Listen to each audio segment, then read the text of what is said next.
ተመስገን አንድ ችግር ቀለለ። እዩ ወደ ቡታጅራ ልትመለስ ነው። ሰላም ቤተሰብ እንዴት ናችሁልኝ? እንዳያችሁት እንግዲህ እዩ ቤት ቪዲዮ ተለቋል።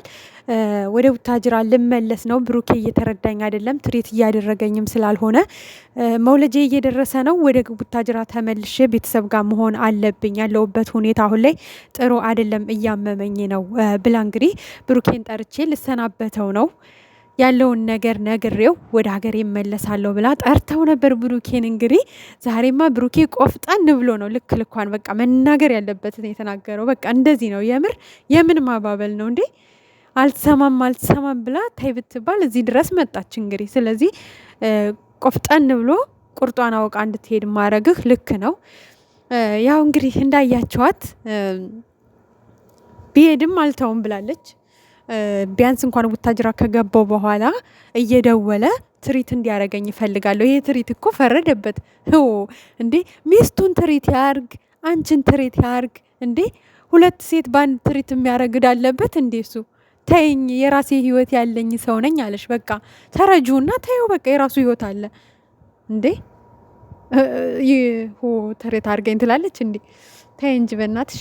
ለማንኛውም ግን ቤተሰብ መሄዷ ጥሩ ነው። ቢያንስ አንድ ችግር ቀለለ። ያው እዛም ሄዳ በርግጥ ልጅቷ የምትመለስ አይነት አይደለችም፣ እንደምታውቋት በጥባጭ ናት፣ አታርፍም። ግን ቢሆንም በቃ እሷ የምደውልባቸውን ቁጥሮች ብሎክ አድርጎ ሰላሙን ማግኘት ይችላል። ከሀይሚ ጋር ያለውን ችግርም በሚገባው መንገድ መፍታት ይችላል ማለት ነው። ቢያንስ ለእሱ አንድ ነገር ቀለለለት። ቤትም እየመጣች ሀይሚን አትበጠብጣትም፣ እሱንም አትበጠብጠውም። የእሷ መሄድ አንድ ትልቅ ነገር ነው። ቢያንስ ከሀይሚ ግዬ ጋር ያለበትን ችግር ተረጋግቶ ከራሱ ጋር ጊዜ ወስዶ ለመፍታት መሞከር መቻል አለበት ማለት ነው። ሌላ ጭንቀት ይቀልለታል እና ትሪት አርገኝ ብላ ልትሞት ነው። እዩ እንግዲህ እንደው ምን አለ ቤተሰቦቿ ትሪት ብታረጓት፣ ምን አለ የልጁ አባት ትሪት እንዳያረጋት። እንግዲህ ብሩኬን የልጁ አባት ማድረግ ስለፈለገ ሸመጠጠችው። ባሸመጥጭው እኮ ልጁ ነው፣ ግድ ነው፣ ትሪት ያረግሽ ነበር። እዩ ግን አንቺ የፈለግሽው ብሩክ የልጁ አባት እንዲሆን ነው። በቃ ብሩክን ስለምትወጁ የልጅ አባት ብሩክ ነው መሆን ያለበት፣ በቃ በብሩኬ ስም ነው ልጅ መጠራት ያለበት ብለሽ ግግም አልሽ እንጂ እኮ ባልሽ እኮ ግድ ነው አንቺንም ትሪት ማድረግ ልጁንም ትሪት ማድረግ ግዴታው ነበረ። ግን እምቢ አልሽው፣ አላምንለታልሽ። ገብቶሻል እንጂ እውነት ነው። ሴት ልጅ ነሽ፣ እርጉዝ ነሽ፣ ትሪት መደረግ ይገባሻል። ተንከባክቦ ሆስፒታል የቀጠሮሽ ቀን የሚወስድሽ፣ ቀስ ብለሽ ቁጭ በይ፣ ከጀርባሽ ትራስ እያደረገ የሚንከባከብሽ፣ እግርሽን የሚያጥብሽ፣ በቃ ብዙ ነገሮችን ሊያግዝሽ የሚገባ፣ ጸጉርሽን የሚያበጥርልሽ፣ የሚሰራልሽ የልጅሽ አባት ትሪት ያደረግሽ ነበር። አንቺ አሻፈረኝም ቢያልሽ እሱም አይፈረድበትም። በእርግጥ ምን ያድርግ እንዴ? ብሩኬ ደግሞ የሀይሚ ባል ነው። አንቺን ትሪት ሊያደርግ አይችልም ጭራሽ ማለት ነው። እና ለማንኛውም መልካም መንገድ ይሁንልሽ። እንዳንድ ሰው በእርግጥ የእነሱን ህይወት ስለበጠበትሽ ብዙ ተናደንብሻል፣ ተበሳጭተንብሻል። ግን እንዳንድ ሰው መልካምን እንመኝልሻለን። መንገድሽ የቀና የሰላም ይሁንልሽ። በሰላም ለሀገርሽ ያብቃሽ። በሰላም ተገላግለሽ ልጅሽን ለማቀፍ ያብቃሽ። ከዛ በኋላ ያለውን እንግዲህ በቃ ሁሉም ነገር በጊዜው ይፈታል። ተይኝ እንዳለሽ ብሩኬ በቃ ሁሉም ነገር በጊዜው ይፈታል እና በቃ ይሄን ነው የምንልሽ። እንኳን ሄድሽ፣ በቃ ሰላማቸውን ስጫቸው ትንሽ። እዚህ ጋር አንቺ አለ እዚህ ጋር በቃ እንዴ በስማም። ከዛ ተከትለሽ መተሽ እዚህ ብዙ ነገር እንዲፈጠር አደረግሽና ምናልባትም እስካሁን እነሱ ታርቀው አንድ ላይ ሆነው ነበረ። ተመልሰሽ አልኩኝ ከቡታጅራ ወደ አዲስ አበባ ቤታቸው ማትመጭ፣ የሀይሚ ሻንጣ ባታስተካክይ፣ ፎጣ ምንድነው ተንተባተብኩ እኮ ፎቶቸውን ባታወርጂ፣ ያ ሁሉ ነገር ባይፈጠር ምናልባት እስካሁን የተረጋጋ ነገር ኑሮ ራሳቸው ችግራቸውን ፈተው አንድ ላይ ይሆኑ ነበር እና ያንን ማድረግሽ ራሱ አንድ ጥፋት ነው። ብቻ ያለፈው ሁሉ አልፏል። አሁን ራሱ መሄድሽ ትልቅ ነገር ነው። መልካም ጉዞ ብለናል። ብሩኬም ዛሬ ቆፍጠን ብሎ መናገር ያለበትን ተናግሯል። ቤቴ ድረስ መተሽ እንዴት ነው ልቀበልሽ የምችለው? ሻንጣ ይዘሽ ነው ቤቴ ድረስ የመጣሽው፣ አብሬ ኖራለሁ፣ የልጅ አባት ቤት ነው እዛ ኖራለሁ ብለሽ ስትመጪ እኔ ስቄ እንድቀበልሽ ነው ወይ? የመጣሽበት መንገድ ልክ ስላልሆነ እኔም በዛ ልክ መጨቃጨቅ ስላልፈለግኩ ስመጣ እንዳላገኘሽ ብዬ ጥዬሽ ወጣው። ስመለስም ቤት ያገኘውሽ መውጣት ስላለብሽ ወጣሽ። ምክንያቱም እኔ የራሴ የሆነ ህይወት ያለኝ ሰው ነኝ።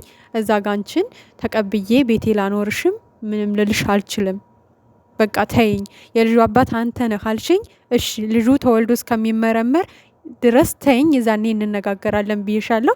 በቃ ከዚህ በላይ እኔ ጭቅጭቅም አልፈልግም። የራሴ ብዙ ችግር አለብኝ ሀይሚን ለመመለስ ብዬ ሌላ ነገር ውስጥ ገብቻለሁ፣ የማይሆን ችግር ውስጥ ገብቻለሁ እያለ ነው እንግዲህ። ምናልባት ሀብሳላት ካንተ ፍቅር ይዞኛል ብላ ትበልበት፣ የምናውቀው ነገር የለም።